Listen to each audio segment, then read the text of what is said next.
Nah, pun merah tadi saya. Assalamualaikum warahmatullahi wabarakatuh. Bismillahirrahmanirrahim. Innal hamdalillah wassalatu wassalamu ala Rasulillah wa ala alihi wa ashabihi wa man walah. Wala haula wala quwwata illa billah wa man ittaba'a huda ila yaumil qiyamah amma ba'du fa inna asdaqal hadithi kitabullah wa khairal huda Muhammadin sallallahu alaihi wasallam wa syarrul umuri muhdatsatuha fa inna kulla muhdatsatin bid'ah wa kulla bid'atin dhalalah wa kulla dhalalatin finnar. Ikhwan wa akhwat rahimani wa rahimakumullah, patut kita panjatkan puji syukur kehadirat Allah Subhanahu wa taala yang mana pada siang hari ini kita dipertemukan kembali oleh Allah Subhanahu wa taala di majelis yang mulia ini dalam rangka bermajelis taklim, yang mudah-mudahan dengan bermajelis taklim ini Allah mudahkan jalan kita menuju surga Allah Subhanahu wa taala, sebagaimana yang Rasulullah sallallahu alaihi wasallam pernah sabdakan, man salaka tariqan yaltamisu fi ilman sahalallahu lahu bi tariqan ilal jannah. Barang siapa menempuh jalan, di jalan tersebut dia mencari ilmu, Allah mudahkan jalan dia dengan sebab mencari ilmu tersebut jalan menuju surga Allah Subhanahu wa taala. Dan mudah-mudahan kehadiran kita di siang hari ini dimasukkan pula oleh Allah Subhanahu wa taala termasuk kategori orang-orang yang selalu mensyukuri nikmat-nikmat Allah Subhanahu wa taala, di antaranya nikmat sehat dan waktu luang. Yang kedua, nikmat tersebut banyak dilupakan manusia, sebagaimana yang Rasulullah sallallahu alaihi wasallam pernah sabdakan, nikmatani maghbunun fi ma katsirun min nasasiat wal faru. Ada dua nikmat, yang dua nikmat tersebut banyak dilupakan manusia, yaitu nikmat sehat dan waktu luang. Alhamdulillah, ini insyaallah pertemuan kita terakhir sebelum libur Ramadan ya. Ramadan kita libur dan mudah-mudahan kita semua sudah mempersiapkan diri ya, secara iman ya, menghadapi bulan Ramadan ya. Caranya sebagaimana yang kemarin kita sampaikan berkali-kali, kita harus terus mempersiapkan diri, memperbarui iman kita dengan banyak beramal soleh ya. Banyak baca Al-Quran, menjauhi kemaksiatan sebelum kita memasuki bulan Ramadan. Seharusnya sudah 3 bulan atau bahkan ulama dulu ada yang 6 bulan sebelum Ramadan sudah persiapan. Wah, itu luar biasa, itu sudah persiapan, banyak ibadah, menghindari maksiat ya. Karena jika jiwa kita itu bersih, itu kita itu akan mudah ya, berbuat amal soleh ya. Sehingga di bulan Ramadan kita bisa maksimal. Makanya para ulama itu bisa maksimal, mereka itikafnya ya, baca Al-Qur'annya, sholat malamnya ya. Semakin orang dekat kepada Allah ya, semakin dia itu mudah mengamalkan amal soleh ya. Makanya ya, orang itu ya, diuji oleh Allah ya, dengan sakit sehingga nggak bisa ibadah dan lain sebagainya ya. Itu dia dari awalnya memang berbuat dosa kepada Allah Subhanahu wa taala. Maka ketika kita diuji seperti itu, kita diuji baik kita tidak bisa melakukan amal soleh karena sakit, sakit yang dohir yang nyata ya, ataupun kita nggak bisa amal soleh karena sakit yang tidak dohir tidak nyata, yaitu bahwa sakit hati, atine loro, ape sholat aras-arasen, ape ngaji aras-arasen, ape murojaah, ape baca Al-Quran aras-arasen, itu bagian dari penyakit sebenarnya, gangguan dari setan. Disebabkan apa? Disebabkan kita jauh dari Allah Subhanahu wa ta'ala. Dekat dengan Allah kita akan dilindungi oleh Allah dan dimudahkan. Ini yang pasti. Coba sampean fokus ibadah, nek maksiat sampean tahan betul meskipun ingin melakukan untuk tidak dikerjakan. Itu nanti akan ada efek ya. Efeknya apa? Kita semakin lama akhirnya semakin mudah menghindari ya. Jangan sampai disia-siakan masa-masa itu ya. Termasuk ini nanti ya. Termasuk ini nanti apa itu? Termasuk barokai di pagi hari. Mulanya di pagi hari ya, terutama sing tidur yuk ya. Pagi hari itu jangan digunakan tidur sebelum matahari terbit minimalnya ya. Itu nanti ada keberkahan di pagi hari ya. Jadi setelah sholat subuh itu jangan sampai tidurlah lagi, meskipun tidak ada fatwa haram secara khusus, namun kehilangan barokah di pagi hari. Ini nanti ada babnya, yakni apa itu bab tentang apa itu barokah memulai aktivitas di pagi hari, baik aktivitas berupa yang sifatnya tampak mata duniawiyah maupun ukhrawiyah. Di pagi hari itu penting. Dan sebelum kita menghadapi puasa bulan Ramadan, kita ulang kembali yang pernah kita jelaskan bahwasanya di dalam menetapkan tanggal 1 bulan Ramadan itu yang diajarkan oleh Nabi Muhammad SAW dan para ulama salaf, kecuali ulama kholaf, hanya itu pun bersumber dari satu ulama dulu itu yang memakai hisab. Jadi yang diajarkan Nabi sesuai pemahaman salaf itu pakai ru'yatul hilal. Ru'yah hilal itu ketika tanggal 29 bulan Sa'ban melihat tanggal apakah nanti itu tanggal 30 Sa'ban atau tanggal 1 Ramadan. Rasulullah Shallallahu Alaihi Wasallam bersabda, sumu, sifatnya perintah Nabi ini harus dicamkan dan diperhatikan. Sumu liru'yatihi, puasalah kalian ketika melihat tanggal. Wa uftiru liru'yatihi, dan berbukalah kalian ketika melihat tanggal, yakni berhari raya. Fa in gumma alaikum, jika tanggal tersebut ternyata tertutup mendung sehingga kita tidak bisa melihat meskipun ternyata sudah tanggal 1 fa in gumma alaikum, kata Nabi, solusinya apa ketika kita tidak bisa melihat? Karena syariat itu yang dilihat yang tampak nyata. Fa in gumma alaikum fa akmilu iddata sya'bana 30, maka genapkanlah hitungan bulan Sa'ban 30 hari. Maka siapapun saja sebenarnya, baik itu ulama maupun kiai maupun ustadz, yang ternyata ataupun kelompok-kelompok tertentu yang menetapkan puasa tidak dengan ru'yatul hilal, maka ini kategori sebenarnya kategori penyimpangan. Meskipun itu terjadi di tokoh-tokoh besar maupun di ormas-ormas besar. Karena apa? Ini bertentangan dengan manhaj salaf. Ulama salaf tidak ada yang menetapkan tanggal 1 Ramadan kecuali dengan ru'yatul hilal. Nek gak roh ya wis digenepno gitu. Nah, ini yang terpenting dan itu diimani oleh seluruh ulama salaf dan pengikut-pengikutnya. Adapun yang pakai hisab, apalagi di aliran-aliran thariqah itu ada yang pakai wangsit, pakai ilham. Urung piye-piye hisab yo ora, nek hisab iki mending, artinya dia masih ilmiah. Meskipun tidak sesuai manhaj salaf, nek hisab itu masih ilmiah, pakai hitungan dan itu memang valid itu. Memang valid meskipun itu bukan manhaj salaf, tapi tetap masih ilmiah. Tapi yang pakai wangsit nek pakai wangsit, pakai ilham. Lah kalau memang itu dibolehkan, dulu Nabi sudah pakai wahyu. Tapi ternyata pada zaman Nabi ketika mendung digenapkan 30 hari, bukan malaikat Jibril datang kepada Nabi, wahai Rasulullah besok sudah tanggal 1 Ramadan. Tidak seperti itu. Keliru ya dimben keliru. Meskipun keliru ya dimben keliru karena yang dilihat itu adalah pakai mata alias ru'yatul hilal. Ini sudah dipakai para sahabat Nabi, tabiin semuanya pakai ru'yatul hilal. Maka kita sebenarnya alhamdulillah di Indonesia ini pemerintah juga pakai ru'yah, tetap meruqyah itu. Dan itu termasuk keistimewaan. Seandainya pemerintah tidak meruqyah, kita tetap pakai pedoman ruqyah. Karena mengikuti pemerintah itu kepada sesuatu yang ma'ruf, yang sesuai syariat. Kalau nggak sesuai ya sudah, nggak apa-apa gitu. Nah, maka ini perlu diperhatikan, jangan sampai, karena di riwayat yang lain disebutkan kita dilarang puasa di hari syak. Hari syak itu hari apa? Hari tanggal diduga apakah itu tanggal 30 Ramadan 30 Sa'ban atau tanggal 1 Ramadan, hari yang tidak jelas. Jadi sekarang sudah tanggal berapa ya? 29. Saya 29. Berarti besok itu adalah hari syak.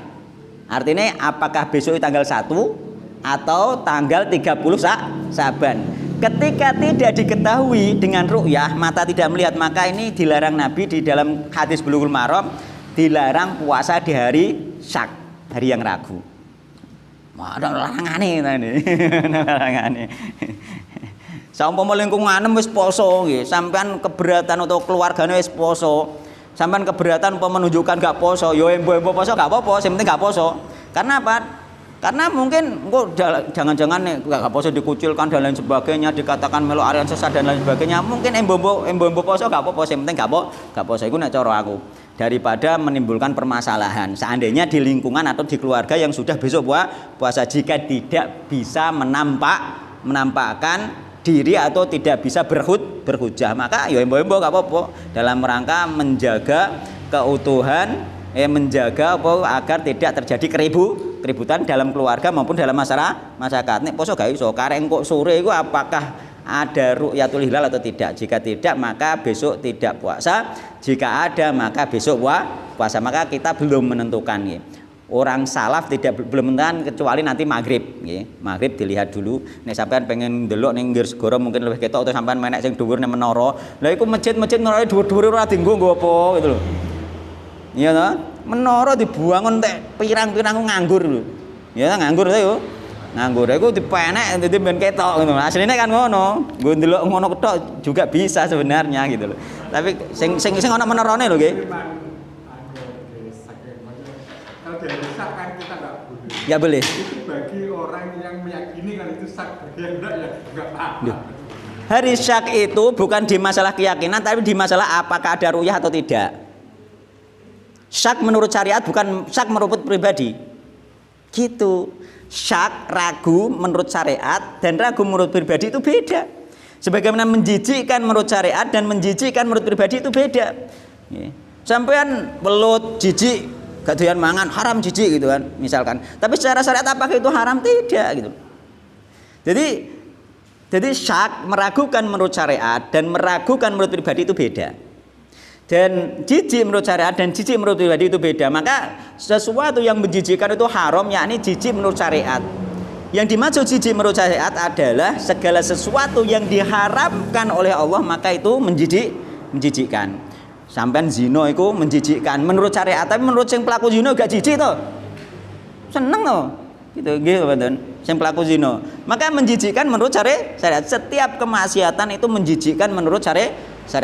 Setiap kedurhakaan kepada Allah itu menjijikkan. Maka setiap yang ditetapkan syak meragukan oleh syariat juga meragukan. Sebagaimana tanggal, apakah besok itu tanggal 30 Sa'ban atau tanggal 1 Ramadan, ini namanya hari syak. Kecuali nanti sore melihat tanggal, atau nanti sore jelas tidak ada tanggal baru, nggak hari syak. Tok kok ono mendung, maka menjadi hari syak. Tidak terlihat, oh mendung gak terlihat, maka inilah hari syak. Nek karuan gak mendung gak apa, gak terlihat sudah, memang berarti tanggal 30 Sa'ban. Kalau terlihat ada bulan hilal berarti tanggal 1 Ramadan. Kalau ada mendung hari syak. Kok ternyata nanti sore itu ada mendung dan tidak terlihat, besok jenengan puasa berarti jenengan melanggar larangan Nabi puasa di hari syak. Ini yang penting nih, penting sekali itu. Ya. Maka jangan atut-atutan itu ya. Ya, sekarang ya, kita lanjut ke bab mawon ya. Karena itu sudah jelas lah insyaallah taala. Nanti kalau belum jelas bisa cari referensi lagi ya, carilah di seluruh ulama salaf enggak ada yang pakai selain ru'yatul hilal ya. Kitab Adabis Safar kita baca ulang ya, kemarin kita baca tepat ya. Kitab Adabis Safar ya. Kitab membahas tentang adab bepergian. Babu istibabil khuruji yaumal khamisi wastihbabihi awalan nahari. Babu istibabil khuruji yaumal khamisi, bab menerangkan tentang sunai istihbab, dianjurkan ya. Sunai ya. Metu yaumal khamisi yang dalam dina Kemis. Ini kita safar maka sunai metu dina Kemis kalau bisa direncanakan. Wastibabihi lan sunai metu awalan nahari ing dalam kawitane rino. Kawitane rino setelah fajar. Setelah fajar. Jadi setelah fajar kemudian kita aktivitas pertama setelah fajar adalah 2 rakaat fajar. Terus kemudian sholat subuh. Kemudian dilanjutkan zikir-zikir zikir-zikir ataupun murojaah apapun ataupun kegiatan-kegiatan kemaslahatan yang lain berupa duniawi misalkan nggih, persiapan ke pasar ataupun dan lain sebagainya nggih. An Ka'ab bin Malik radhiyallahu anhu anna Nabiy sallallahu alaihi wasallam iku kharaja medal sinten Nabi fi ghazwati Tabuk ing dalam perang Tabuk yaumal khamis ing dalam dina Kamis. Wa kana la ana sinten Nabi ku yuhibbu demen sinten Nabi ayyah ruja yen to medal sinten Nabi yaumal khamis ing dalam dina Kamis. Mutamana alaihi Nabi suka nggih keluar hari Kamis. Dan ketika perang Tabuk Nabi juga memilih hari Kamis. Wa fi riwayatin lan iku ing dalam riwayat liyane fi sahihan ing dalam sahihan laqol lama nggih. Teman-teman sithik sinten teman-teman sithik nggih. Kana ana sinten Rasulullah sallallahu alaihi wasallam iku yakhruju medal sinten Nabi ila fi yaumil khamis kejaba ing dalam dina Kamis. Jadi sedikit sekali Nabi keluar di hari yang lain nggih. Kebanyakan di hari Kamis nggih. Jadi hari Kamis itu ada keistimewaan memang hari Kamis, yakni hari diangkatnya amal nggih. Hari Kamis itu ada keistimewaan di yang lain, makanya no puasa hari Senin Kamis nggih. Hari Senin Kamis itu diangkatnya amal nggih. Itu harian itu di hari Senin Kamis nggih. Nek tahunan yo di Saban ini nggih, Saban ini tapi enggak harus nisfu Saban ndak. Pokoknya diangkat di bulan Saban. Umum saja nggih. Enggak ditentukan apakah di awal, di pertengahan ataupun di akhir. Maka Nabi di bulan Saban banyak berpuasa ya. Karena Nabi suka ketika diangkat ya, dalam keadaan berpuasa ya. Namun di sehari 2 hari sebelum Saban tidak boleh puasa kecuali yang sudah terbiasa puasa. Misalnya wong poso Daud biasa poso Daud dan lain sebagainya. Nek gak terbiasa puasa di 1-2 hari sebelum Ramadan nggak boleh berpuasa. Itu juga dijelaskan di hadis di Bulughul Maram. Kemudian wa an Shahr bin Wada'ata al-Ghamidi as-Sahabi radhiyallahu anhu anna Rasulullah sallallahu alaihi wasallam Allahumma ya Allah.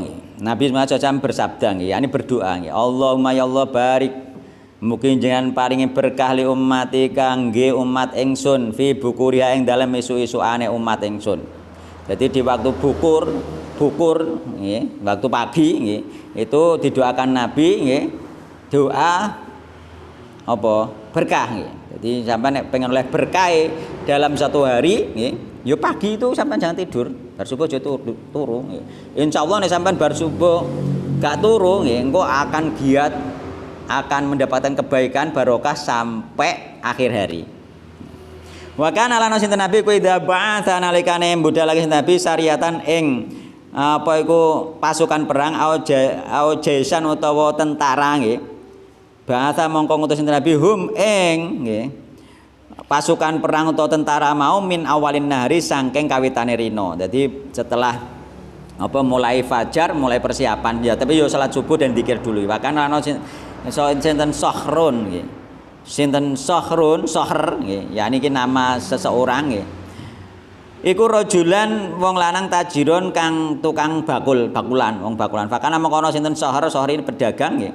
Tajir maknane berdagang, mulane wong gak tajir jangan naksir ya, ini hasilnya pedagang. Tapi karena pedagang itu identik ambekan kekayaan nggih. Orang kaya itu rata-rata dari pedagang, maka tajir ini menjadi ciri khas orang kaya gitu. Tajir hasilnya pedagang. Sampai latihan dagang dagang apa itu? Latihan usaha apa itu? Dagang apa itu? Gak apa-apa.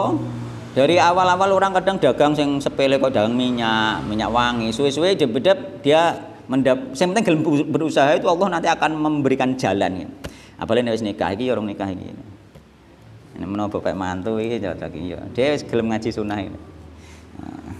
Iki ndan awet to nek menawa cocok. Iya kan ra ngerti kan. Sapa roh barokah majelis taklim kita gak ngerti juga. Nderek ya. Iya, jodoh itu Allah yang nentukan, kita nggak tahu ya. Iya, seandainya dijodoh gak jadi itu hal yang biasa ya. Justru dulu zaman sahabiah itu kadang menawarkan diri malah ya. Menawarkan diri nenggone orang yang dianggap soleh itu menawarkan diri kadang malah ya. Jadi menawarkan diri itu tujuannya untuk mendapatkan kebaikan akhirat itu enggak apa-apa sebenarnya seperti itu. Gak apa-apa sebenarnya. Sebenarnya tidak apa-apa itu. Tidak ada kata gengsi. Enggak, kita jangan gengsi dalam hal itu. Karena mencari kebenaran, mencari kebaikan itu. Wa kana lan ana sapa saharon iku rajulan tajiron. Fa kana mengko ana sinten apa iku? Sahar nggih, iku ya adu nggih, ngirimake sinten sahar tijaro tahu ing dagangane sahar min awalin hari saking kawitane rino. Dadi dagangane dikirim nggih, dikemas dan sebagainya mulai dari pagi nggih. Mulane wong ning pasar rata-rata isuk-isukan nggih. Fa athra nggih. Mongko sugih sapa sahar wa kathuran akeh apa malu hartane sahar. Ya rawahu Abu Daud wa Tirmidzi wa qala hadisun hasanun. Cuma memang nggih jika pedagang itu apa itu pagi-pagi tapi jangan melupakan sholat subuh. Wakil sing melupakan sholat subuh apalagi zikirnya itu apa? Ning pasar terutama nek arep hari raya. Utawa nek Jumat apa iku bakul kembang. Bakul kembang sing dienggo nyekar lho. Iku nek budal jam 2 jam 3 bengi wong Jenagara tok singgahan. Nek ngejar dunia sampai seperti itu. Mereka dibuat susah oleh dunia dan hati tidak akan tenang. Sampeyan niku nek ngejar dunia, hati pastikan enggak akan tenang hati. Pasti itu. Tapi nek ngejar akhirat sampean banyak zikir karena itu makanan jiwa itu. Zikir itu makanan jiwa, sampean nek ibadah terus regep 1 bulan atau 40 hari ataupun mungkin lebih nggih. Sampean bener-bener rutin menghindari maksiat nggih. Itu nggih, itu jiwa itu akan terasa tenang gitu loh. Yang lainnya nomor sekian itu. Ketenangan itu yang terpenting gitu. Ketenangan yang terpenting. Dan ketika kita dekat dengan Allah, insya Allah gangguan-gangguan itu dihilangkan oleh Allah Subhanahu wa taala, dijaga kita dari setan karena gangguan datang karena kita itu lengah gitu loh. Lengah dari zikir, setan masuk. Gitu. Lengah dari zikir, setan masuk, hati menjadi gelisah. Ya, lengah dari zikir, omah gak tunggu maca Al-Qur'an, setan masuk, anak purek, bojo purek dan lain sebagainya. Itu sebenarnya itu. Makanya ketika dulu kula sering ke pengobatan itu setelah tapi ketika pengobatan belum kenal sunnah itu, saya menemukan itu bahwa sekitar mungkin bisa dikatakan 90% itu penyakit itu dimulai dari gangguan setan. Sekitar bisa 90%, mungkin bisa lebih, dimulai dari itu meskipun pada akhirnya jadi penyakit nyata. Itu diawali dari gangguan setan itu.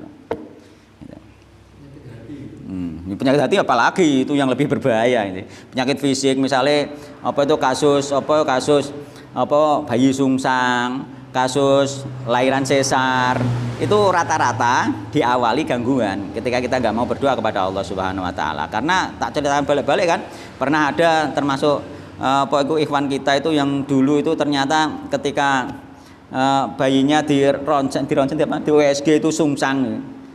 Apa lahiran divonis dikongkon sesar, diwacano Al-Qur'an sebelum sampai waktu lahiran dibacakan, ternyata pas lahiran wis gak sungsang. Iya kan? Ya gitu. Maka sebenarnya setan ingin orang susah, wangelan susah. Kaya aku genane berdoa pe lahiran oleh maca Al-Qur'an wis ra enteng ame itu, setiap saat gak pernah lepas aku Al-Qur'an pada waktu itu. Karena apa? Kita antisipasi agar tidak diganggu setan. Kita berwasilah kepada Allah, berdoa untuk kebaikan kita dengan amal soleh berupa baca Al-Qur'an itu. Baca Al-Qur'an, bahkan di rumah sakit itu baca Al-Qur'an sebagaimana yang dulu-dulu. Cuma kemarin ini tak lebihkan karena kasusnya istriku lebih parah saiki yang lebih sulit sekarang melewatinya daripada dulu karena umurnya sudah lumayan. Jadi oleh maca Al-Qur'an ya luweh timbang karo sing dhisik-dhisik itu. lebih bagus itu. Bacaan Al-Qur'an ngantri obat dan lain sebagainya. Pokoknya setiap saat aku nggak lepas dari Al-Qur'an itu sampai 3 hari di rumah sakit itu nggak lepas dari Al-Qur'an.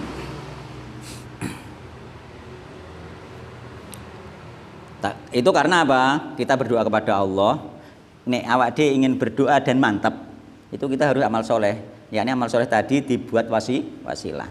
Makanya aku minta kepada Allah, ya Allah, kalau memang takdirnya itu buruk, maka rubahlah takdir tersebut karena tidak bisa merubah takdir kecuali doa. Dengan amal soleh ini aku berdoa gitu, dengan baca Al-Qur'an kita berdoa kepada Allah SWT. Harus seperti itu nih. Boleh toh? Karena Allah sudah berjanji kok la yarudul qada ila doa. Seandainya takdirnya sebenarnya buruk tapi bisa ditolak dengan doa, ya sudah kita berdoa kepada Allah gitu, dan kita mohon kepada Allah gitu. Untuk meyakinkan kita itu yakin dikabulkan, berarti kita harus punya amal soleh. Itu untuk mendongkrak keyakinan itu. Mendongkrak keyakinan bahwa yakin dikabulkan. Karena apa? Nek awake ndonga bolak-balik nek awake gak yakin dikabulkan, gak kabul masalahnya. Sebagaimana tekankan anak indadoni abdi, aku karek prasangkane hambaku nek kowe ndonga rumangsa gak kabul, kenapa ke rumangsa kabul? Lah mergo amalmu lemah, sampean gak tahu salat, gak tahu poso, gak maca Al-Qur'an terus ndonga ya Allah, njaluk keistimewaan ngene. Sampean ning ati gak ngarah yakin nek kabul. Yakinnya kondi? Gak bisa. Untuk menimbulkan keyakinan lah yang penting. Nanti sampean salat sing sregep, maca Al-Qur'an sing akeh, sing khusyuk, terusan doa kepada Allah, insyaallah keyakinan itu timbul. Loro kan ada pulang wong sane kula tinggal makanya kula ngomong itu ya Allah jika ada takdir jelek akan menimpa diriku maka aku berharap dengan takdir baik. Iya boleh karena takdir bisa dirubah dengan doa gitu. Kita berdoa saja gitu. Takdir bisa dirubah dengan doa, dan amal soleh kita menghapus dosa-dosa kita, sehingga seandainya akan diuji dengan keburukan tidak jadi oleh Allah karena sudah diampuni oleh Allah Subhanahu wa taala. Amal soleh itu menghapus keburukan. Amal soleh menghapus keburukan. Gitu. Nggih. Nggih, ndonga mawon nggih. Doa itu penting nggih, sampean ndonga. Tidak apa-apa kita karena Allah itu la yukhliful mi'at, tidak mengingkari janji. Janji bisa merubah takdir dengan doa, akan dirubah. Janji ketika orang beramal begini akan dikasih begini dikasih begini, itu Allah la yukhliful mi'at, menepati janji, gak akan mengingkari janji. Ya nggak apa-apa, bukan kita memaksa, kita minta Allah sesuai yang Allah wis kowe nek misale seorang bos ya. Kowe nek sregep nggih, gak tahu absen nggih.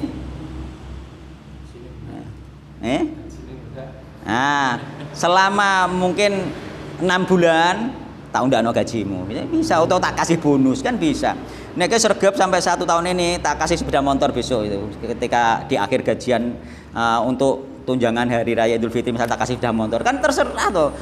Ternyata sampean kan wis sregep, bos aku sudah sregep, kan enggak masalah gitu loh. Itu kalau kita kiaskan seperti itu. Kan kita sudah mau menjanjikan. Bukan.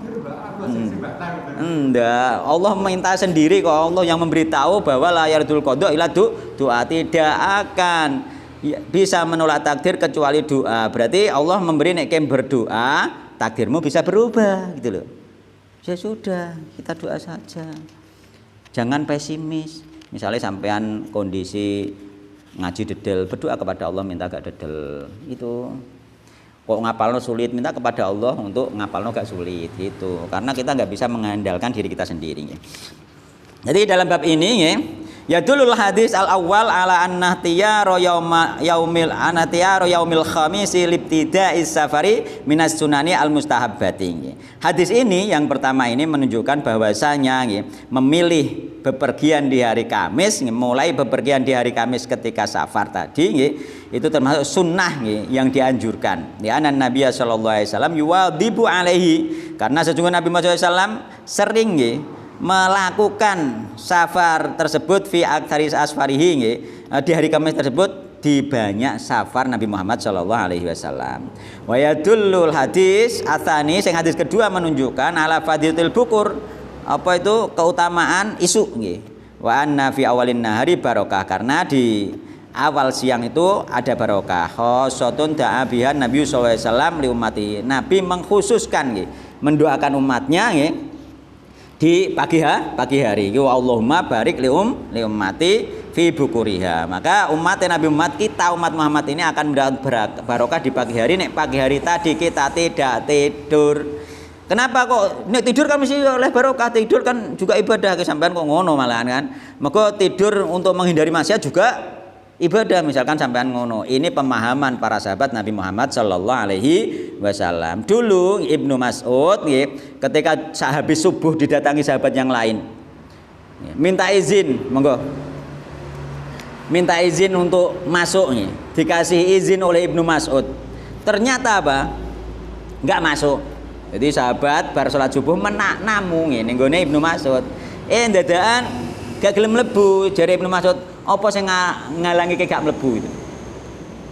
Kami takut nanti ada keluarga kamu yang masih tidur itu. Akhirnya tidak ganggu, kami takut mengganggu itu. Jadi Ibnu Mas'ud, apakah kau anggap keluarga Ibnu Mas'ud termasuk orang-orang yang lalai itu? Berarti orang tidur di pagi hari setelah subuh itu kategori menurut sahabat Ibnu Mas'ud orang yang lalai itu. Itu. Termasuk Ibnu Abbas juga seperti itu, marah kepada anaknya nih. Anak Ibnu Abbas itu pagi-pagi tidur. Setelah subuh tidur, dimarahi oleh Ibnu Abbas nih. Dimarahi apa? Kata Ibnu Abbas nih, apakah kamu sedang tidur padahal rizki sedang dibagikan gitu. Itu gitu. Nah, jadi pemahaman sahabat Nabi tidak tidur setelah subuh itu gitu. Nah, maksudnya gitu gitu. Meskipun di situ tidak ada larangan khusus tentang tidur setelah subuh, tapi afdolnya karena Allah memberi barokah lewat doa Nabi di waktu subuh, maka kita termasuk apa itu yang menyambut barokah tersebut gitu loh. Doa itu hanya khusus orang yang tidak tidur. Ya, masuknya ya. Jangan menurut pemahaman ini termasuk Ibnu Mas'ud, termasuk Ibnu Abbas itu. Menurut pemahaman sahabat itu. Ini turun berarti kan kita tidak dianjurkan untuk tidur di pagi hari setelah subuh itu gitu. Yang tidur tidak dapat buka. Insya Allah Ta'ala seperti itu ya. Kecuali mungkin darurat, mungkin keturun beda, mungkin dia beribadah terus keturun, wallahu ta'ala alam itu. Maksudnya perang ini akan serangan fajar. Menang perang ini kan serangan fajar. Nggih. Nabi nyerang baru. Iya. Nyerang subuh. Iya, memang seperti itu. Barokahnya itu. Makanya Nabi Muhammad mengutus tentara itu pagi gitu. Makanya sampean itu pagi-pagi dalam hal segala apapun. Makanya sampean zikir juga pagi. Ibnul Qayyim itu Ibnu Taimiyah, kalau enggak Ibnu Qayyim, Ibnu Taimiyah ya. Itu ketika pagi itu berzikir sebanyak-banyaknya. Sampai matahari terbit. Beliau mengatakan, inilah makananku nggih. Aku akan merasa lemah ketika aku tidak berzikir ini. Itu ada ini Ibnu Taimiyah itu. Jadi setiap pagi zikir, dan para ulama rata-rata setelah subuh sampai terbit untuk masalah zikir itu rata-rata, karena mereka mungkin memang fokusnya di dalam ibadah nih. Kita mungkin mempersiapkan dagangan boleh juga, yang penting jangan lupa Allah Subhanahu wa taala. Kita berdagang juga karena Allah Subhanahu wa taala, semuanya akan menjadi ibadah. Yang penting ada kegiatan positif setelah subuh itu loh. Tidur tidak rekomendasikan itu ya, tidur itu. Itu ukurannya jam berapa? Matahari terbit.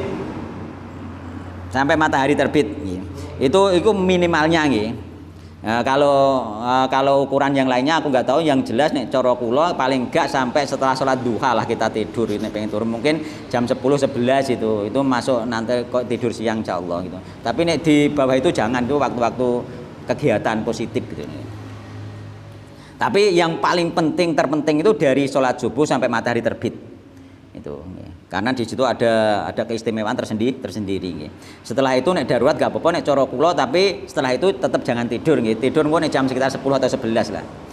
Kita sambil menunggu, istirahat sambil menunggu apa? Salat zuhur itu. Itu boleh itu. Dan sunnah malah itu jam 11 itu, Dari terbit setengah 6. Wallahu taala alam ya. Tergantung ya. Yang jelas itu mungkin keringanannya ya. Aku tapi nggak memastikan. Tapi nek pagi yang saya pahami ya, pagi tidak tidur itu tidak hanya sampai matahari terbit. Cuma karena memang para ulama memanfaatkan waktu pagi itu sampai matahari terbit itu untuk zikir dan untuk murojaah. Gitu. Nah, jadi makanya minimalnya sampai matahari terbit. Gitu. Tapi yang terbaiknya jangan tidur sampai tidur qailillah, yakni tidur sekitar jam 11. Menunggu sholat duhur, dan tidur ini untuk persiapan malam biar bisa qiyamul lail. Jadi wong nek turu jam 11 sekitar 11 atau setengah 12 pokoknya sebelum duhur, ini nanti dia akan ringan untuk qiyamul lail. Qiyamul lail itu enggak harus sholat, nggih. Sholat mungkin sedikit enggak apa-apa, terus baca Al-Qur'an, zikir itu bisa nggih.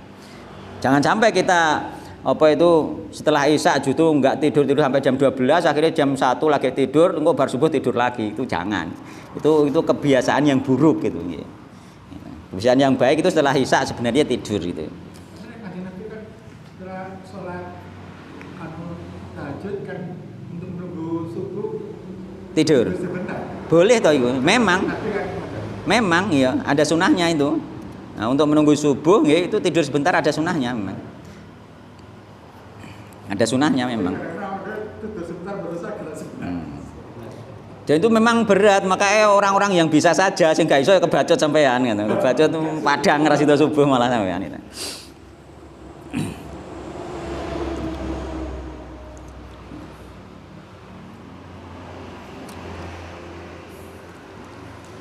Hadzal istibabu laisa ala sabilil wujub nggih. Anjuran nggih untuk pergi safar di hari Kamis itu tidaklah wajib. Bal huwa min babil iktida'i wa talabil barokah, tapi itu hanyalah nggih bab apa itu meneladani Nabi, karena Nabi sering pergi hari Kamis, kalau kita bisa mengatur waktu hari Kamis. Wa talabil barokah, dan mencari keberkahan dengan mengikuti Nabi Muhammad sallallahu alaihi wasallam. Faman kharaja min fi ghairihi fala itsma alaihi. Barang siapa yang keluar di hari selain hari Kamis maka tidak berdosa, tidak. Itu hanya apa itu sunnah yang anjuran yang tidak wajib, yang kita kerjakan semata-mata memang meneladani Nabi Muhammad SAW. Makanya ketika kita meneladani Nabi kita dapat pahala gitu. Jangan kita mensakralkan Kamisnya misalkan atau dan lain, tapi kita mensakralkan meneladani nabinya, yakni Nabi Muhammad sallallahu alaihi wasallam. Wal iktida'u bin Nabi sallallahu alaihi wasallam, meneladani Nabi Muhammad sallallahu alaihi wasallam fil adat, di dalam adat saja nggih. Adatnya Nabi misalkan anggap aja jubah iki adat Arab, nggih. Anggap jubah itu adat Arab. Tapi nek diniati mencontoh Nabi, iktida, meneladani Nabi, maka bisa menjadi ibadah, jadi pahala. Meskipun itu kan adat Arab kan jubahan misalkan, tapi kita makanya jubah itu adat. Abu Jahal lu jubahan, maling nih Arab lu jubahan, wong kan ngono. Kowe jubahan Islam itu Indonesia Arab ya Arab gitu. Wong kok Islam Arab ora usah bogo-bogo rene misalnya. Oh gak ngono. Ketika kita meneladani budayanya orang Arab yang dipakai oleh Nabi Muhammad SAW dan kita iktidak mencontoh Nabi karena cinta kita kepada Nabi Muhammad SAW, termasuk bagaimana cara jalan Nabi Muhammad SAW itu oleh para sahabat Nabi dicontoh, dan itu menjadi ibadah berupa kecintaan kita kepada Nabi Muhammad Sallallahu Alaihi Wasallam. Mojo Arab wae kan, nah gitu. Nah, iki uga masalah Arab nih iki memang sunnah yang diajarkan oleh Nabi Muhammad Sallallahu Alaihi Wasallam. Ahfuz syawab wa aful lihayi. Potonglah kumis, peliharalah jenggot. Ini perintah dari Nabi Muhammad Sallallahu Alaihi Wasallam. Perintah orang yang ngerjakan gitu. Kebetulan aja Saulin jenggot. Oh, iku kebetulan dukun jenggoten akeh, dukun omben srem. Akeh. Itu bukan berarti kita sabun ngono dukun ya mboten. Kita apa itu mengikuti sunnah Nabi Muhammad sallallahu alaihi wasallam. Mulane apa itu wal iktida'u bin Nabi sallallahu alaihi wasallam, jika diniati ibadah cinta kepada Nabi, idzaktara bin niyah, sesuai niatnya yasiru ibadatan yujaru alaihal muslim, maka akan menjadi ibadah dan dipahalai seorang muslim dengan niatnya tersebut.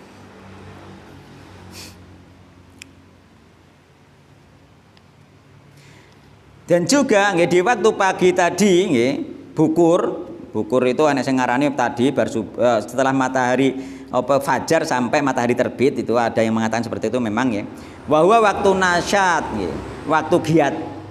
Secara ilmiahnya pagi itu waktunya orang giat. Wa quwwah, kekuat nggih. Wa safai dzihnin, kejernihan pikiran jernih. Wa fi tanzil barokah, di dalam pagi ada barokah nggih. Wa tuqsamul arzak, dibagi rezeki nggih. Menurut sebagian sahabat menerangkan bahwa dibagi rezeki termasuk menurut Ibnu Abbas.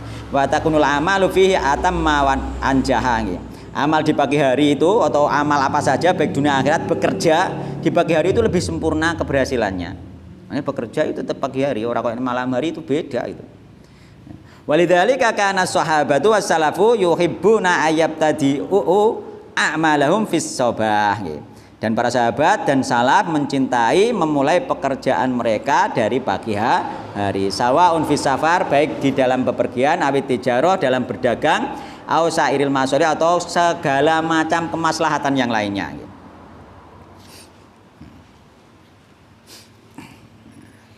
Itu di pagi hari.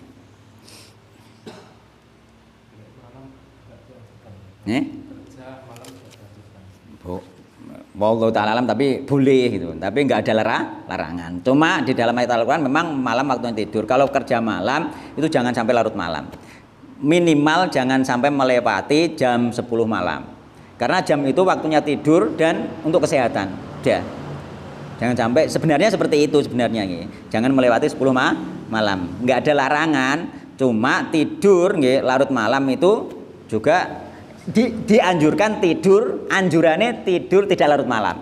Setelah Isya tidur, dan Isya itu yang paling tepat Isya itu sekitar jam 10 gitu loh. Sebenarnya Isya yang paling bagus, malah nih apa itu setiap sholat wajib itu yang paling utama adalah awal waktu.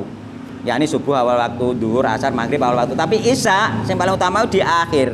Yakni jam 10 nggih. Oke, ning awalnya jam 7 itu ndak. Yang paling afdol sebenarnya jam 10. Makanya Nabi pernah mengerjakan sekitar jam 10, bilang kalau tidak memberatkan umatku inilah waktunya sholat Isya, yakni sekitar jam 10. Dan Nabi menganjurkan setelah sholat Isya, Nabi benci untuk mengobrol-ngobrol, untuk kegiatan lain, Nabi langsung tidur. Maka tidur ini sebenarnya setelah jam 10, diperkirakan jam 10 ini sholat Isya selesai, kemudian tidur itulah waktunya.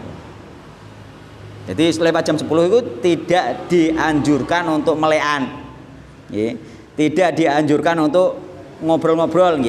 Cuma para ulama mengatakan karena larangan ini tidak haram, maka dibolehkan ketika ada perlu. Misalnya ada acara daurah kajian, ya, ketika ada perlu. Tapi tidak boleh dipakai rutinan. Pokoknya angger jam lewat jam 10 jam 10 ke atas ijek melek sampai jam 11 jam 12 kayak turu, itu nggak boleh dipakai kebiasaan. Dulu ndak. Adzan Isya mulai masuk waktu adzan.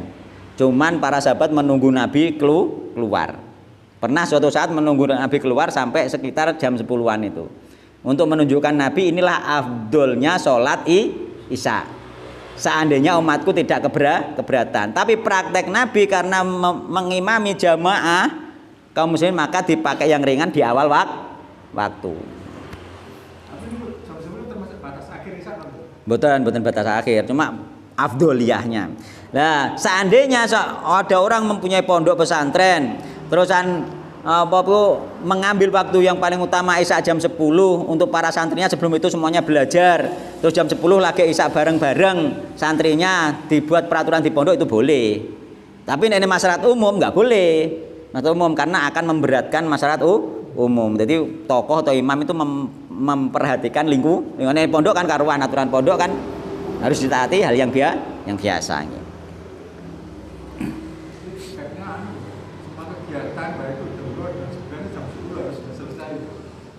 Kalau sebaiknya seperti itu, tapi kalau darurat kata ulama seperti misalnya ketika ada daurah dan lain sebagainya masih dibolehkan.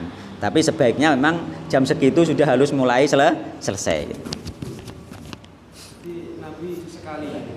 Iya, hanya riwayatnya hanya sekali itu saja. Iya, yang saya tahu riwayatnya hanya sekali aja untuk menunjukkan afdoliyah, dan ini boleh dipraktekkan kelompok tertentu yang mempunyai kesepakatan jam segitu gitu loh. Nabi hanya menunjukkan ini loh waktu yang paling afdol itu loh. Nah, seandainya di belakang umatnya nanti ada yang melakukan, kan tidak bid'ah lagi. Karena sudah ada ketetapan dari Nabi Muhammad SAW. Misalnya satu RT orangnya memang orang soleh-soleh tok isine, ayolah kesepakatan sholat Isya jam 10 misalkan, untuk mengambil afdoliyahnya dari Nabi Muhammad SAW, itu boleh gitu. Iya, yang penting kesepakatan, karena masyarakat nggak boleh dibebani beban berat itu. Seandainya misalkan satu RT, nggak mungkin, saya rasa nggak mungkin, keberatan pasti gitu. Pondok lah katanya. Nah, iya pondok atau apa itu. La ikraha fiddin. Pasti keberatan. Tapi nek pondok pesantren bisa. Ada kegiatan belajar mengajar mulai mulai jam 7 misalkan sampai jam setengah 10 selesai, jam 10 Isya, setelah itu tidur gitu. Misalkan bisa kalau di pondok pesantren. Di pondok wallahu alam mungkin ada, mungkin loh ya, kita nggak tahu. Karena di pondok rata-rata memang malam itu masih belajar, tapi nggak sampai larut sih, ya mungkin sekitar sampai jam situ. Dan di pondok atau kayak pondok anakku, nih Isya mungkin normal, tapi tidur dilarang, keluar kamar sudah melebihi jam 10 sudah tidak boleh.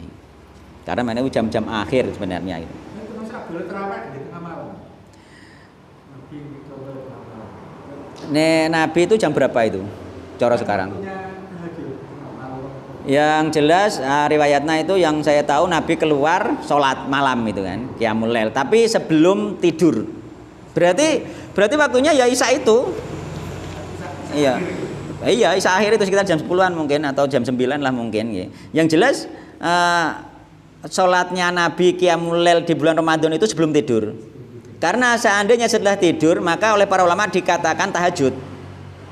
Ya, tahajud itu sebenarnya juga qiyamul lail. Maka sholat malam, yang penting sholat malam setelah Isya ya, itu dikatakan kan qiyamul lail. Termasuk tahajud sebenarnya qiyamul lail. Cuma dinamakan tahajud karena setelah tidur saja gitu. Seandainya sampean jam 12 sholat malam ya, atau jam 3 sholat malam tapi belum tidur, namanya juga bukan tahajud, juga qiyamul lail, seperti itu saja. Tahajud itu karena bangun dari tidurannya itu saja, beda. Yang diriwayatkan Nabi keluar terawih itu. Iya, sahabat mengikuti di belakang itu sebelum tidur. Kalau setelah tidur namanya tahajud. Tidak dinamakan salat taraweh itu. Jadi maknanya apa? Secara bahasa. Apa sholat setelah tidur gitu? Iya, fatahajat nafilatan itu loh. Dan hukumnya sunnah ya. Sholat malam setelah tidur itu tahajud. Itu nanti cari di ayat Al-Qur'an, aku udah teraya ono itu loh. Fatahajat nafilatan itu loh, ono lafate gue. Aku lupa sudah. Nah ya, cari lagi ayatnya, nanti sampean cari tafsirnya mungkin kalau ada. Nah, itu dalil tentang tahajud itu. Tahajud sama-sama qiyamul lail, cuma dilakukan setelah tidur.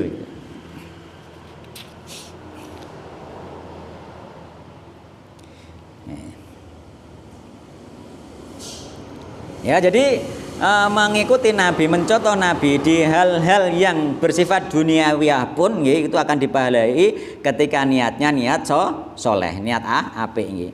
Al-Islamu yad'u ila husni tadbiril waqti wa talabil barokah. Di antarane faedahe bahwasanya Islam itu nggih mengajak untuk memilih nggih pengelolaan waktu yang baik nggih dan mencari barokah di dalam waktu tersebut. Nek waktu dikelola terutama masih muda kok sampean ngene iki, malah masih muda. Ya sing tuwek bereng asline masih ada waktu dan kesempatan asal kita masih hidup gitu. Asal kita masih hidup gitu. Jangan terpengaruh dengan apapun yang sifatnya duniawiyah murni. Yakni duniawi yang tidak diniati untuk akhirat, itu jangan gitu. Karena dunia semuanya tercela gitu, kecuali diniati untuk akhiratnya. Diniati untuk akhirat, jadinya akhirat masalahnya. Sampai ada sepeda motor, itu kan dunia tercela, ndak. Niatnya apa?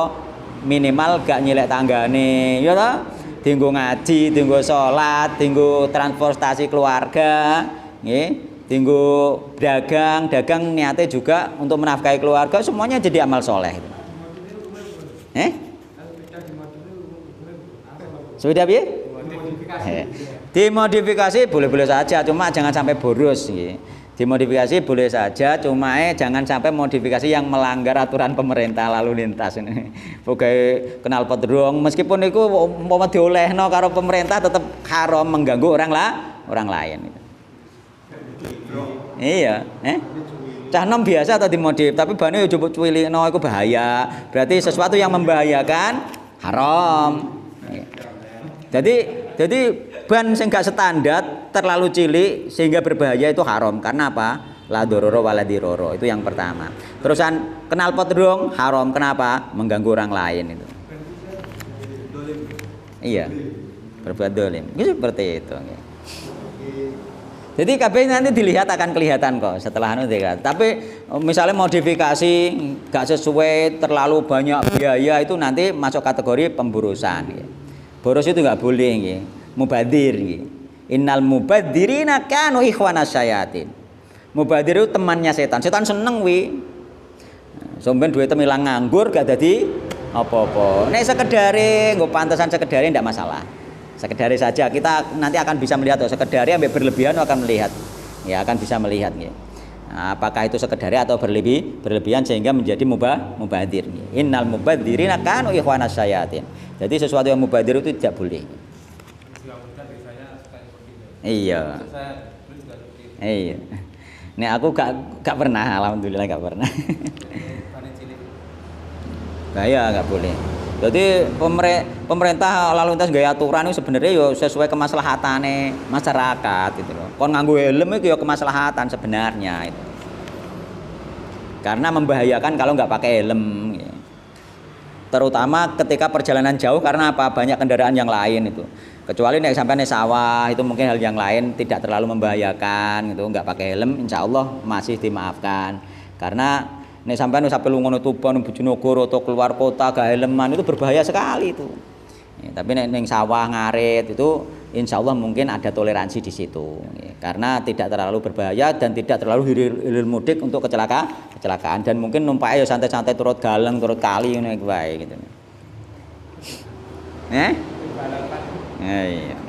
Tapi nek sampean bepergian kan banter, apa nek Tuban apa endi? Lha iku nek tiba bahaya itu. Maka helman itu ya. Jadi pemerintah nggak peraturan itu ya untuk kemaslahatan kok. Termasuk yang motor juga untuk kemaslahatan. Iya. Nggak lampu merah ya kemaslahatan. Kok nek langgar ya tabrakan tenan. Gitu. Mulane takok hukumnya piye melanggar lampu merah ya sebenarnya haram karena madorotnya itu lebih besar gitu loh. Sebenarnya haram sebenarnya. Mulane nek ketok sepi lah ya aja nyerobot. Engko padha-padha muni ketok sepine padha-padha nyerobote tetep ketabrakan.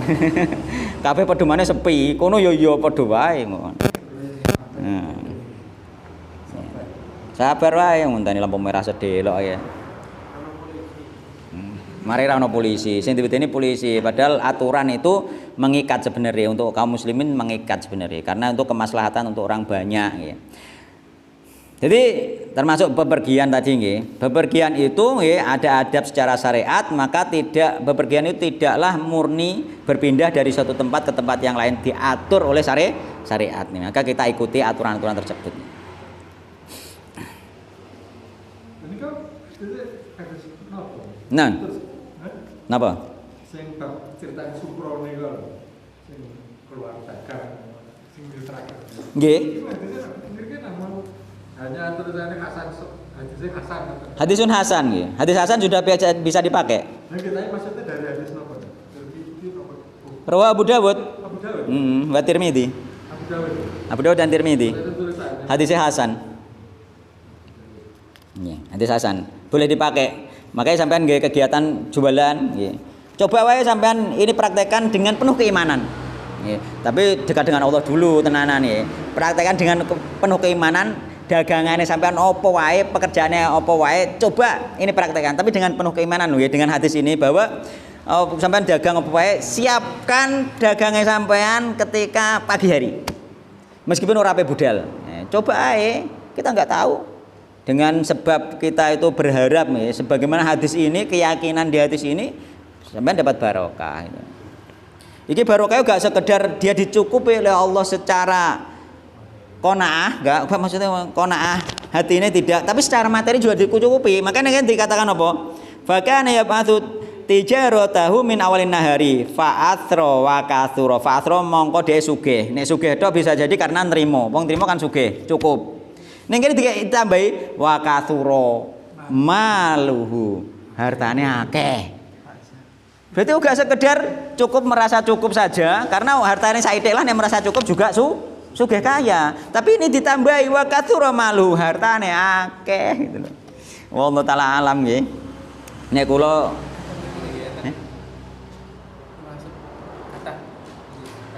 iya. Jadi ning kene apa iku berkembang menjadi kaya tidak hanya sekedar kaya hati tapi memang hartanya dijadikan banyak oleh Allah Subhanahu wa taala. Lah iki ayo mulai kita semua itu belajar kok. Kadang nek bar maca hadis ngene lho semangat nek ben dilokas lali gitu lho. Masalahnya kan ngono. Iya, kaya hati dan kaya harta. Nah, ulangi sekarang semangat pagi, jangan kendor itu. Iya, kita nggak tahu ya nasib kita nantinya. Ini tak ijek anu, ndak kakean tak pengen masuk ke bab yang lainnya. Duh, wis apa entek ya waktune? Yo, suwe lah gak apa-apa yo. Oh, kesuwen. Sing setuju sampean tok kok malah. Mbok kabeh ono keperluan yang lain. Iya. Nah, iki tak kayak kesimpulan nggih, khulasatul bab nggih, as-safaru fil islami laisa amalan adiyan. Safar di dalam Islam itu bukanlah hanya sekedar amal sebagai adat saja. Bal huwa amalun tura'a fi sunanu wal adab. Bahkan nggih, bepergian itu adalah nggih, amalan yang diperhatikan nggih, sunnah-sunnah dan adabnya di situ oleh Islam. Wahtiyaru yaumil khamisi wa awalin nahari min jumlati dzalika. Memilih hari Kamis dan permulaan pagi hari itu termasuk bagian dari adab-adab di dalam Islam. Man ahyas sunnah, ini yang paling penting nggih, penting iki sampai perhatikan ya. Man ahyas sunnah, barang siapa yang menghidupkan sunnah fil umuri shaghirati, pada perkara yang kecil gitu. Barang siapa yang menghidupkan sunnah pada perkara yang kecil, yuyassirillahu lahul umura al kabiro, maka Allah akan memudahkan dia nggih, untuk melaksanakan sunnah yang lebih besar. Mulane aja sing gede tok sing dilakoni, mulai dari terkecil. Mulane Islam mengajarkan mulai dari buang hajat dan lain sebagainya, apa makan baca bismillah itu karena nanti akan menjadikan yang lebih besar itu tercapai. Sampai ono malase gak baca Al-Qur'an, ono malase gak salat lima waktu, bisa jadi mulai dari makanan. Mangan gak bismillah, setan melok mangan, ya kan? Sehingga gak barokah, sehingga sampai sampai sholat malas, makanya sesuatu sunnah yang kecil ini kita pelihara, maka akan kita dimudahkan oleh Allah melaksanakan sunnah yang besar. Ini yang terpenting. Ben, tak lanjut bab saidek nggih, tambahan sebagai bonus nggih. Babu istibabi tolabir rifqati wa ta'mirihim ala anfusihim wahidan yuti'unahu nggih. Babu istibabi tolabir rifqati utawa menerangkan tentang apa itu golek kanca lunga nggih. Wa ta'mirihim lan gawe pemimpin kanca lunga mau ala anfusihim ing atase awak dhewene sak kancane wahidan ing wong suwiji yuti'unahu kang anut sapa kanca-kancane ing wong suwiji mau. Jadi sunahe nek lunga golek kanca. Nek wis golek kanca nggih. Kancane nek wis jamaah akeh nggih, 3 ke atas nggih. Maka sunahe nggawe pemimpin. Ana amirus safar. Oh, ana amirus safar, sehingga amirus safar ini nanti ditaati oleh anggotane. Misalnya wong 3 atau wong 5 utawa rombongan pakai elep misalnya, harus ada satu amirus safar yang ditaati apa untuk urusan, terutama urusan agama nih atau urusan safar tadi. Engko iki mendek nendi, istirahatnya nendi, itu harus pemimpin ini yang menentukan nanti. Engko iki apakah sholatnya dikosor, dijamak, itu yang menentukan nanti pemimpin ini. Jadi amirus safar itu. Ya? Ya udah usah, ya langsung siapa yang jadi amir. Aina amirus safar nih, di mana pemimpin safar? Iki lho, endi pimpinane. Kowe ya sing dadi pimpinan, gitu saja sudah selesai. Yang penting kalau sudah petunjuk dari pimpinan harus ditaati. Saiki mampir ning kene, sampean gak usah ngeyel, sudah mampir ana pimpinane. Tapi pemimpin juga ada syariat bermusyawarah kepada anggota, tapi enake mampir endi kan ngono gitu loh. Iya. Tapi yang menetapkan tetap pemimpin. Nah, Ibnu Umar radhiyallahu anhu maqala qala Rasulullah sallallahu alaihi wasallam. Lau annan nasalan sak temene manungsa iku ya alamun awara sapa nas minal wahdati saking nggih. Apa iku berjalan dhewean, lunga dhewean. Ma ing sesuatu alamu kang weruh sapa ingsun. Nggih. Alamu nggih, weruh sapa ingsun. Iya. Iya, ing ma gitu. Masaro nggih, mongko ora bakal melaku gitu atau berjalan sapa raqibun wong sing kendaraan bilailin ing dalam wektu wengi wahdahu hale dhewean. Rawahu Muslim. Terus Nabi seandainya masyarakat atau manusia itu mengetahui dari bepergian sendirian nggih. Apa yang aku ketahui, yani Nabi ngerti wong nek lunga dhewean iku piye itu. Maka dia tidak akan pergi sendirian di malam hari. Rawahul Bukhari. Bepergian ya, lunga dhewean ya, di malam hari. Rawahul Bukhari. Terus kemudian an Amr bin Syu'aib an Abihi an Jaddi radhiyallahu anhu qala Rasulullah sallallahu alaihi wasallam ya. Ar-raqibu utawi wong nunggang kendaraan wong siji iku syaitonun setan. Waraqibani utawi wong nunggang kendaraan wong loro iku setonane setan loro. Wasalatu utawi wong nunggang telu iku raqibun jenenge rombongan. Jadi nek lunga nggih safar itu minimalnya itu 3 orang. Itu anjuran dari syariat nggih. Kena apa nggih? Jare Nabi nggih, lau annan nasa ya'lamuna minal wahdah ma'alamu masara raqibun bilailin wahdah nggih. Seandainya wong ngerti nek lunga dhewean nggih.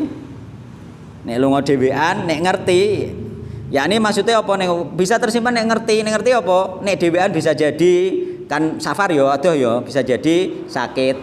Ya sing nulungi sapa? Bisa jadi tiba-tiba pingsan, sing nulungi sapa? Mati pas perjalanan tengah alas. Apalagi dulu kan gak koyo saiki lho. Nggih.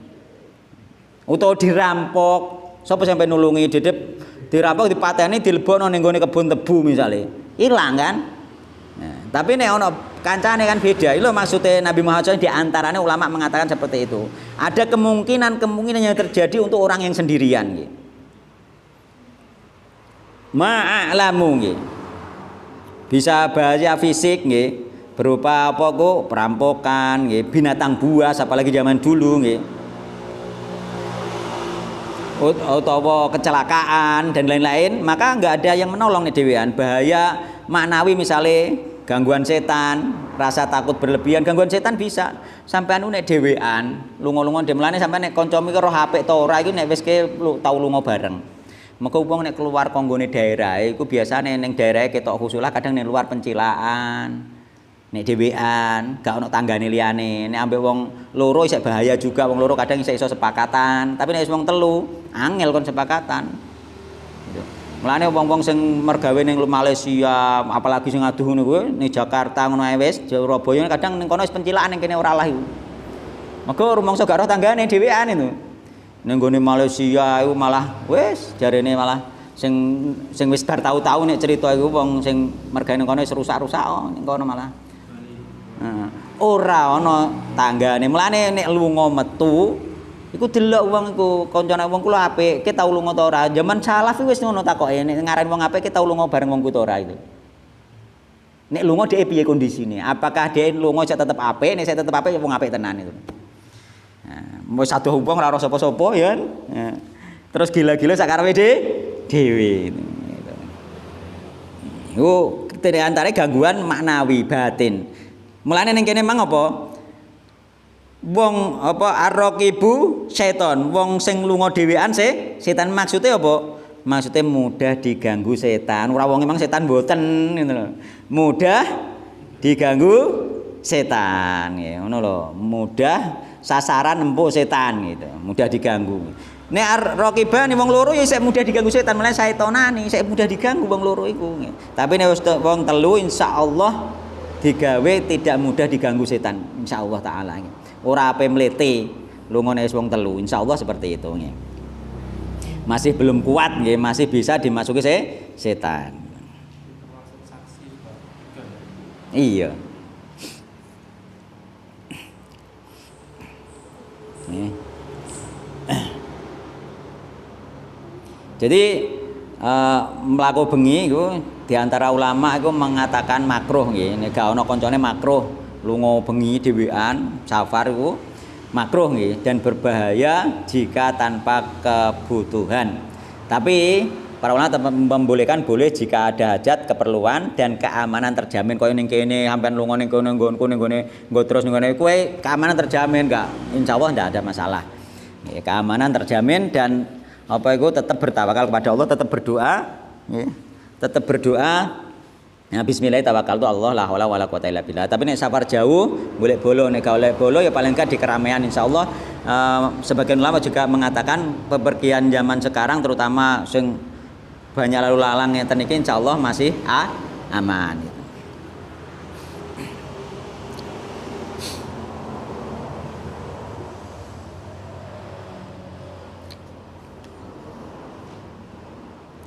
Ya makanya dhewean ya lebih lemah ya. Wis ndek bela diri lah tetap lemah nek dhewean niku. Ya kita dhewean nek adoh tetap golek bolo utawa nek darurat piye nek darurat memang tidak ada larangan khusus, hanya himbauan. Himbauan.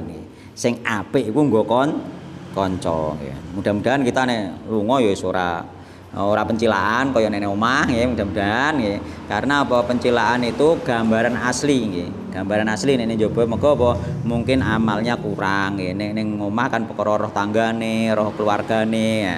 Sehingga kita apik. Semoga kita dihindarkan dari sifat yang seperti itu. Semoga kita didekatkan kepada Allah Subhanahu wa taala nggih dengan pertolongan Allah Subhanahu wa taala. Mun sampai mawon kula akhiri. Semoga kajian ini barokah, bermanfaat. Kita libur sampai pada waktu yang ditentukan oleh panitia kajian besok setelah hari raya nggih. Jadi di sini libur, di rumah juga libur. Sebenarnya di rumah kemarin HP isek 1 kali nggih karena aku ada sedikit kerepotan nggak di rumah jadi nggak taklim nggih. Dan sebenarnya di Jatirogo juga ada 1 kali kemarin sebelum puasa, tapi untuk yang Jatirogo bulan Ramadan kula tesih ngisi karena hanya 2 pekan sekali saja nggih. Sehingga tetap tak isi, yang di sini kan setiap pekan, di rumah juga setiap pekan, maka tak liburkan. Ngoten nggih. Semoga pertemuan ini barokah manfaat. Subhanakallahumma bihamdika asyhadu an la ilaha illa anta astaghfiruka wa atubu ilaik. Wassalamualaikum warahmatullahi wabarakatuh.